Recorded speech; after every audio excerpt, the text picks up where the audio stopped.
everyone, I am CA Vibhuti Narang. Welcome to our channel Voxcov Academy.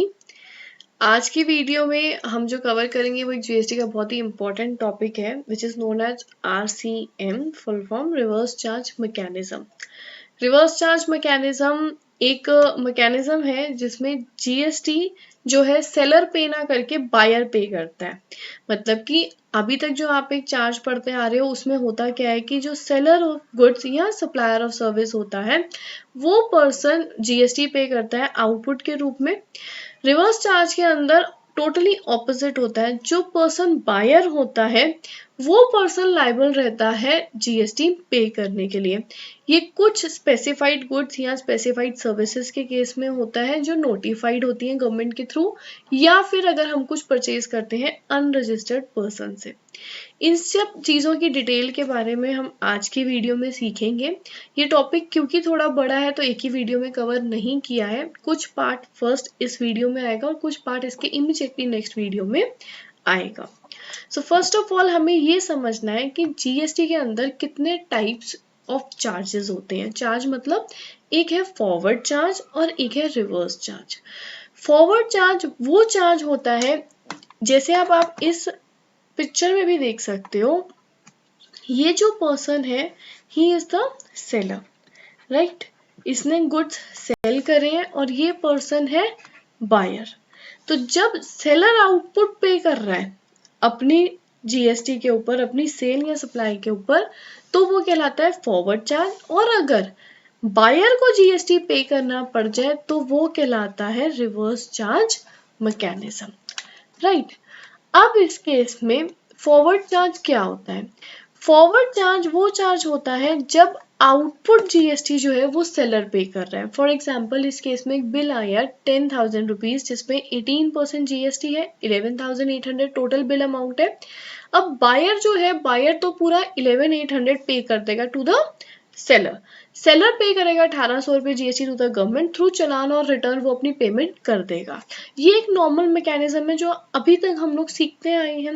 इसका बिल्कुल अगर मैं ऑपोजिट कर दूं, ऑपोजिट केस ये कहता है कि जो सेलर है उसके लिए अब वो आउटपुट नहीं रहेगा और जो बायर है उसके लिए output as well as input, वो इनपुट अवेल कर सकता है।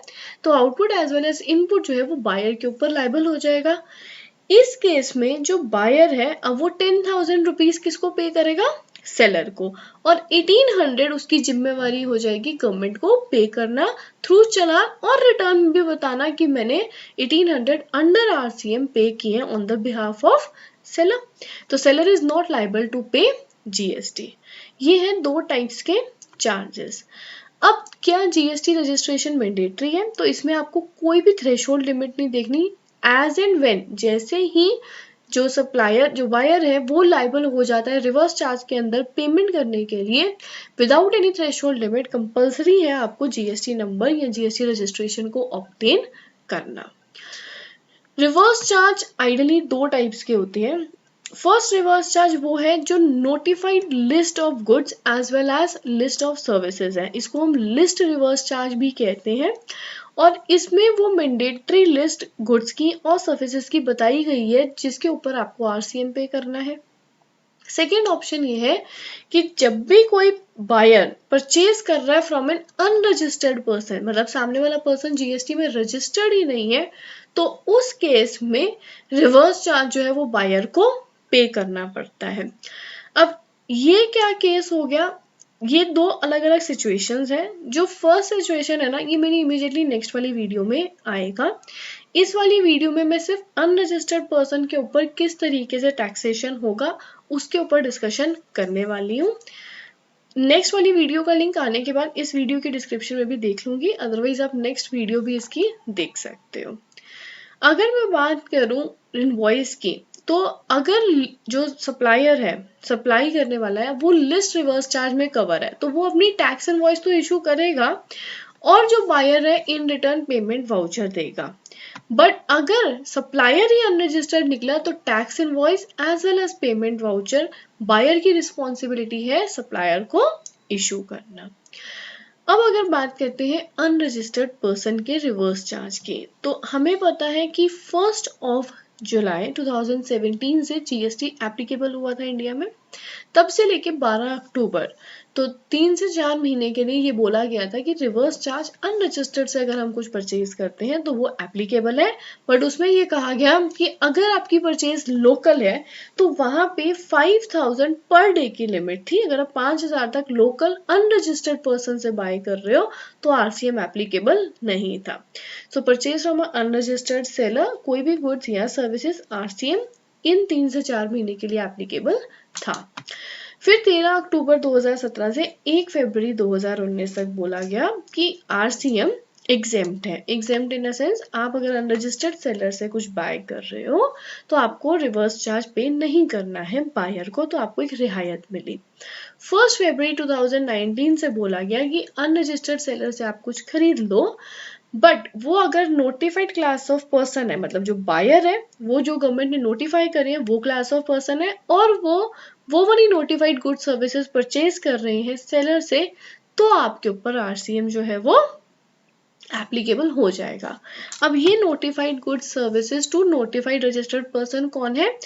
ये list of notified person as well as good services government ने डिक्लेयर करी थी अंडर नोटिफिकेशन 07/2019, और ये है रियल एस्टेट सेक्टर के ऊपर। तो रियल एस्टेट सेक्टर में अगर value of input and input services purchase from registered supplier is less than 80%, तो प्रमोटर के ऊपर ये एप्लीकेबल था और 18% जीएसटी रेट था। सीमेंट परचेज करने पे भी फर्स्ट वाले केस में सर्विस प्रोवाइडर रजिस्टर्ड है बट सर्विस रिसीवर प्रमोटर है, तो उसको देना पड़ेगा रिवर्स चार्ज। परचेज सीमेंट कर रहे हो अनरजिस्टर्ड पर्सन से, रिसीवर प्रमोटर है तो 28%, और अगर कैपिटल गुड्स परचेज कर रहे हो for real estate sector unregistered person से टू द प्रमोटर, तो जो भी कैपिटल गुड्स का एप्लीकेबल जीएसटी रेट था वो अप्लाई यहाँ पे हो जाता है। अब अगर इसको समराइज किया जाए तो समरी में मैं इसके ऊपर एक चीज कहूंगी, अगर आपकी सर्विस जो आप प्रोवाइड कर रहे हो वो कवर होती है लिस्ट के अंदर, तो ये मैंडेटरी आपके ऊपर रिवर्स चार्ज लग जाएगा, इसमें आपको कोई इफ एंड बट नहीं है। अगर आपकी सर्विस या गुड्स लिस्ट में कवर नहीं है, यहाँ तो हो गई लिस्ट में कवर्ड, यहाँ पे लिस्ट में कवर्ड नहीं है, तो दो बातें हैं, क्या आपने परचेज किया रजिस्टर्ड पर्सन से तो डेफिनेटली ऑलवेज आपके ऊपर क्या अप्लाई हो जाता है, नॉर्मल चार्ज।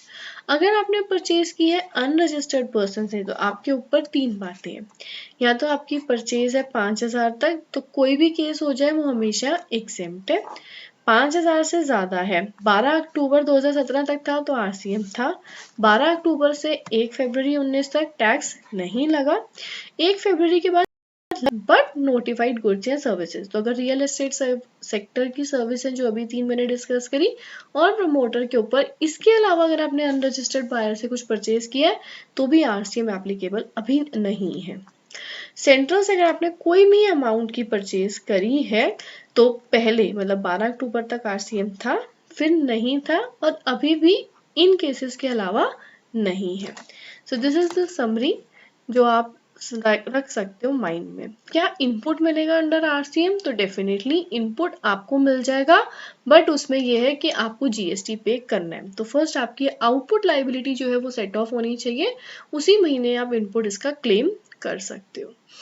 एक कंप्यूटेशन का फॉर्मेट है जो मैं आपसे डिस्कस करना चाहती थी रिवर्स चार्ज के ऊपर, वो कुछ इस तरीके से है कि लेट सपोज आपकी जो करंट मंथ की सेल्स है उस पे जीएसटी आ रहा है 1000 रुपीज, आपने जो रिवर्स चार्ज अब ये बायर की बुक्स में है तो उसमें कुछ या तो लिस्ट वाला है या अनरजिस्टर्ड वाला है, कोई भी केस हो सकता है, वो है 500 रुपीज। तो टोटल आउटपुट कितना हो गया मेरा 1000 प्लस 500 1500। एक्सपेंसेस में इनपुट मिला है कुछ 700 रुपए का, रिवर्स चार्ज करंट मंथ मतलब यही वाला 500 रुपए सेम मंथ में आप इनपुट अवेल कर लोगे 500 रुपीज। ओपनिंग लास्ट मंथ का मैंने लिया है 0, कुछ है नहीं, टोटल किया 700 प्लस 500 1200 रुपए मेरा बनता है टोटल इनपुट। अब टोटल इनपुट 1200 और टोटल आउटपुट 1500, आइडियली देखा जाए तो 300 रुपीज पेबल होना चाहिए, बट जब भी आप पे आरसीएम एप्लीकेबल होता है ना तो रिवर्स चार्ज जो रहता है it's always paid in cash, तो this is always payable in cash. इसमें आपके पास कोई भी इफ एंड बट नहीं रहता। तो एक तरीके से रिवर्स चार्ज के 3 इफेक्ट दिखाने हैं। फर्स्ट आपको आउटपुट में दिखाना है, सेकंड आपको इनपुट में दिखाना है, थर्ड आपको पेबल में अलग से दिखाना है। तो यहाँ पे मेरे पास पेबल में यही 500 रुपए कितने आ गए यहाँ पे पेबल। अब मेरे पास कंपेयर करने के लिए 2 ऑप्शंस हैं। एक मेरे को कंपेयर करना है सिर्फ अपनी सेल्स को, मतलब ये वाले 1000 रुपए जो बच गए हैं उसको मैं कंपेयर करूंगी टोटल इनपुट से, राइट। तो अब मेरा इनपुट ज्यादा है आउटपुट से, तो क्या केस हो जाएगा, ये क्रेडिट कार्ड। लेट सपोज अगर सिचुएशन डिफरेंट होती, मेरा आउटपुट आ रहा होता 2000 और मेरा टोटल इनपुट आ रहा होता 1200, तो मुझे क्या सीन हो जाता, मेरे पास 500 रुपए तो जीएसटी पे करने थे अंडर रिवर्स चार्ज, प्लस 2000 क्योंकि output is more than input, तो 800 रुपए का ये वाला भी पेबल आता। तो मेरा पेबल कितना होता 1300 और मेरा जीएसटी क्रेडिट कितना बन जाता 0। तो ये एक इम्पॉर्टेंट कॉम्प्यूटेशन थी जो मुझे लगा कि आप लोगों से डिस्कस करनी चाहिए रिवर्स चार्ज के केसेस में, क्योंकि रिवर्स चार्ज की जो अमाउंट है वो आइडियली आपको पे करनी है हमेशा कैश के रूप में। आज की वीडियो का जो ये टॉपिक है ये आपको मेरी वेबसाइट www.voxcop.com पर मिल जाएगा। आप चाहो तो यहाँ पे आके practical training classes in any subject, GST, TDS, income tax, payroll, balance sheet finalisation, किसी भी टॉपिक पे यहाँ पे रजिस्टर कर सकते हो। और हर कोर्स जो है 2 लेवल्स पे है, एक बेसिक है और एक एडवांस है। तो आप अपने कन्वीनियंस के हिसाब से बेसिक या फिर एडवांस लेवल या मॉड्यूल सेलेक्ट करके प्रोसीड कर सकते हो। अगर आपको मेरी वीडियो पसंद आई हो तो उसको प्लीज़ लाइक कर देना और चैनल को सब्सक्राइब करना for future updates and notifications. Thank you very much.